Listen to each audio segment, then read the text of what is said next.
2절 말씀입니다.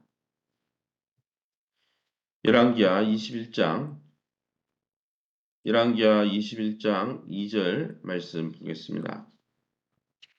제가 2절, 여러분 9절 한 절씩 교독합니다. 자막을 참조해 주시기 바랍니다. 므낫세가 여호와 보시기에 악을 행하여 여호와께서 이스라엘 자손 앞에서 쫓아내신 이방 사람의 가증한 일을 따라서 9절 이 백성이 듣지 아니하였고 므낫세의 괸을 받고 악을 행한 것이 여호와께서 이스라엘 자손 앞에서 멸하신 여러 민족보다 더 심하였더라. 12절 그러므로 이스라엘의 하나님 여호와가 말하노니 내가 이제 예루살렘과 유다에 재앙을 내리니 듣는 자마다 두 귀가 울리리라. 16절 므낫세가 유다에게 범죄하게 하여 여호와께서 보시기에 악을 행한 것 외에도 또 무죄한 자의 피를 심히 많이 흘려 예루살렘 이 끝에서 저 끝까지 가득하게 하였더라. 20절 아몬이 그의 아버지 므낫세 행한 것 같이 여호와 보시기에 악을 행하되 아멘. 네, 오늘은 열왕기하 21장 1절에서 26절 말씀으로 이방 종교의 부활이라는 제목으로 말씀을 함께 나누길 원합니다. 오늘 본문을 읽어보면 이 므낫세라는 이 남유다 왕이 12살의 왕이 됩니다. 총 통치 기간이 55년으로 남북을 통틀어 가지고 즉 북이스라엘과 남유다를 통틀어서 가장 오랫동안 다스린 왕입니다. 그런데 이 왕이 어떻습니까? 아버지가 일으킨 종교개혁을 완전히 뒤집고 이방 종교와 우상 숭배를 부활시킨 악한 왕이었습니다. 므낫세의 범죄 목록은 그의 통치가 배도의 난장판이었음을 보여주는 모습입니다. 그럼 오늘 이 본문을 통해서 우리가 믿고 의지하는 하나님은 어떤 분이십니까?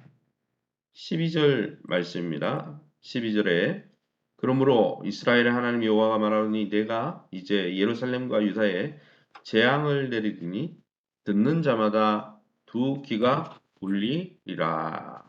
아멘. 12절 말씀 읽어보면 이방 사람들보다 더 악했던 이 남유다 왕 므낫세의 사악한 이러한 행위로 인해서 대적의 손에서 파멸할 거라.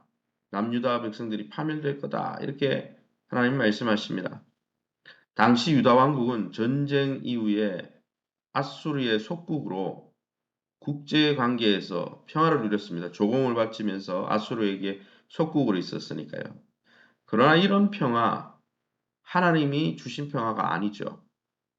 하나님이 떠나버린, 그들의 삶에서 하나님이 떠나버린 단지 조용함이었습니다. 그래서 하나님이 주신 평화가 아니었습니다.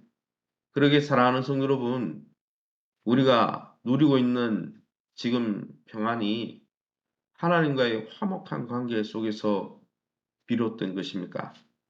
아니면 하나님이 우리의 삶을 떠났기 때문에 아무 일도 없는 것처럼 느껴집니까? 매일 형통한 날에 우리가 세상적으로 환경적으로 잘 풀린다고 생각하는 그 상황에 하나님과의 관계, 영적인 상황을 잘 점검하시기를 예수님 이름으로 축원합니다.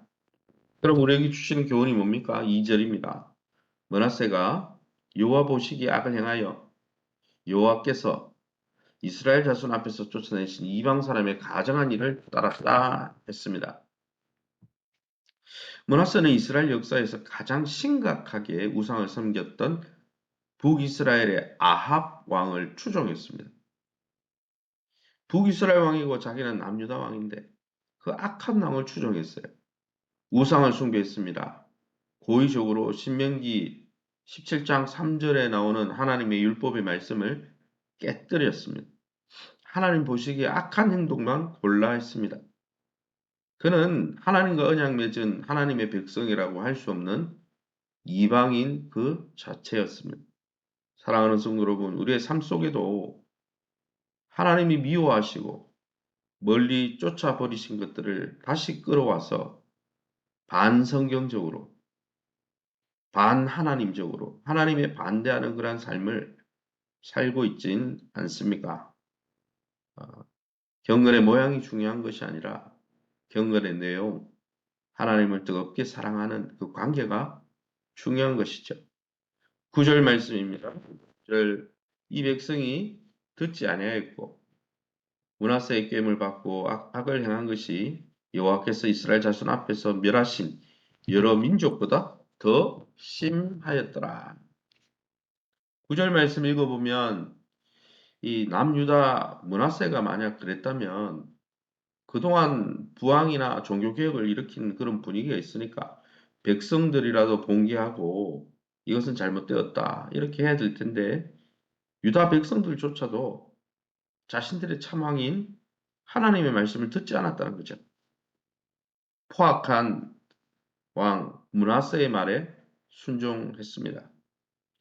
이는 그들의 심령 속에 있는 말씀에 순종하지 않으려고 하는 그러한 악한 마음과 므낫세의 탐욕이 이 백성들의 이기심을 자극하는 아주 매혹적인 것이었기 때문에 자기들 마음에도 말씀에 순종하기 싫고 또 므낫세가 제시하는 탐욕이 자기들의 마음에 너무 흡족했기 때문에 그들이 그렇게 악한 길을 쫓아간 것이죠. 잘못된 길로 인도하는 지도자에게 넘어가서 똑같이 죄를 지은 백성들도 결국은 어떻습니까? 하나님 앞에서 무서운 책망을 받더라는 것이죠. 그들은 하나님이 멸하신 이방 민족들보다 가나안 족속들보다 더 악한 짓을 저질렀습니다. 사랑하는 성도 여러분, 그러기에 우리의 삶은 정말 참왕이신 예수 그리스도, 우리의 하나님, 우리의 주인 되신 주님을 쫓아가고 있습니까? 아니면 세상의 여론을 쫓고 있습니까? 16절 말씀입니다. 므낫세가 유다에게 범죄하게 하여 여호와께서 보시기에 악을 행한 것 외에도 또 무죄한 자의 피를 심히 많이 흘려 예루살렘 이 끝에서 저 끝까지 가득하게 하였더라. 16절에 말씀에 읽어보니 이 므낫세 왕의 종교적인 타락, 하나님 앞에 잘못 사니까 그 왕의 그 종교적인 타락이 사회적인 범죄로 이어졌다는 것을 알 수 있습니다. 불경건, 믿음 없는 삶이 불의함, 정말 악한 삶을 흘러보는 것이죠. 그래서 그는 하나님을 두려워하지 않은 어땠습니까? 예루살렘의 이 끝에서 저 끝까지 그냥 무죄한 자의 피를 그냥 살인자가 된 거죠. 많은 사람의 피를 흘렸다는 것이죠. 그렇게 하고도 두려워하지 않았다는 거죠. 왜요? 신앙이 없으니까요.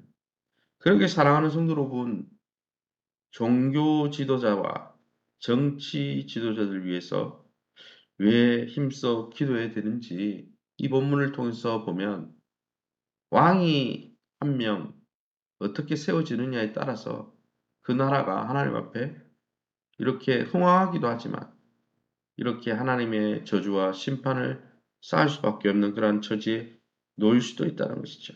그러기에 우리가 한국교회 지도자들과 또한 정치 정말 지도자들 가운데 하나님의 사람들을 위해서 특별히 기도해야 할 것입니다. 마지막으로 20절입니다. 아몬이 그의 아버지 므낫세의 행함같이 여호와 보시기에 악을 행했다 했습니다. 아니나 다를까 므낫세의 아들 아몬 역시 아버지의 길을 답습하며 하나님을 저버렸다. 성경은 말씀해 주고 있습니다. 성경은 잘못된 것을 고치지 않고 그대로 답습하는 것을 그 또한 악행이다 말씀하고 있습니다. 아무리 어려운 상황이라도 무엇이 하나님의 뜻에 합한 것인지 정확히 분별하고 행동하는 삶이 중요한 것이죠. 아버지가 그랬으니까 과거에 우리의 전통이니까가 아니라 디모데에게 사도 바울이 권면한 것처럼 디모데후서 2장 15절 말씀입니까? 하나님의 말씀을 너는 하나님의 말씀을 옳게 분별하며 부끄러울 것 없이 없는 일꾼으로 인정된 자로 날마다 자신을 하나님 앞에 드리기를 힘쓰라. 권면한 사도 바울의 권면처럼 날마다 주님의 뜻이 무엇인지 말씀을 통해 기도를 통해 분별하면서 하나님의 뜻 앞에 날마다 부끄러울 것이 없는 정말 아름다운 일꾼으로 쓰임받는 그래서 이 땅에서 천국의 삶을 날마다 누리는 복된 저와 여러분 다 될 수 있기를 예수 이름으로 축원합니다. 이 시간에 우리 합심해서 기도할 때 거룩하신 주님과 그 말씀을 옳게 분별해서 그 말씀에만 충실하게 따르는 정말 하나님 나라의 백성다운 복을 누리게 도와 주시옵소서. 하나님 나라를 이 땅에서 누리고 경험하는 교회가 되게 도와주시되 특별히 우리 교회가 지난주 주일 오후 예배부터 시작하고 있는 풍성한 삶의 첫걸음 1대1 양육 또 이제 다음 주부터 목요일에 풍성한 삶의 초대를 하는 또 분들도 있습니다. 이런 과정들을 통해서 우리 개인의 삶을 돌아보고 또 횃불교회 한국교회 골든타임이 지나고 있다고 하는데 우리가 다음 세대의 믿음으로 양육하고 믿음의 본을 보이는 아름다운 교회가 될 수 있도록 또 SQ 수요 드림 스쿨과 성교하는 모든 일들을 위해서 기도해 주시기 바랍니다. 세우신 교회와 좋은 관계를 맺게 하여 주시고 우리 황충근 집사님의 또 병을 위해서 회복을 위해서 기도해 주시고 김경희 성도님 고위 자녀를 위해서 기도해 주시기 바랍니다. 자녀들의 앞길과 또 기업을 놓고 우리 합심해서 통성으로 기도합니다. 주여